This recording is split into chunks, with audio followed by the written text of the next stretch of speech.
ઓરિસ્સા રાજ્યના ઉલ્લાસકોટ વિસ્તારનો યુવાન દીપક ઉંમર વર્ષ 29 ગુમ થતા પરિવારજનોએ તેની સતત ચિંતા સેવી હતી।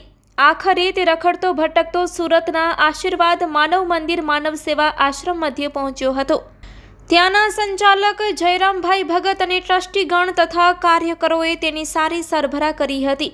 માનવજ્યોત ભુજના સામાજિક કાર્યકર રીતુબેન વર્મા સુરત આશ્રમની મુલાકાતે ગયા હતા, ત્યારે આ યુવાનને સાથે તેડી આવ્યા હતા। ઓરિસ્સા પોલીસની મદદથી તેનું ઘર પરિવાર શોધી કઢાયું હતું। સમાચાર મળતા જ તેના ભાઈઓ તેને તેડવા ભુજ આવી પહોંચ્યા હતા। ભાઈનું 6 વર્ષ પછી મિલન થતાં ભાવુક દ્રશ્યો સર્જાયા હતા। અત્યારે તે 35 વર્ષનો થઈ પોતાના ઘર પરિવાર સુધી પહોંચ્યો છે। માનવતાના આ કાર્યમાં પ્રબોધ મુનવર, આનંદ રાયસોની, પંકજ કુરુવા, દિલીપ લોડાયાએ સહકાર આપ્યો હતો।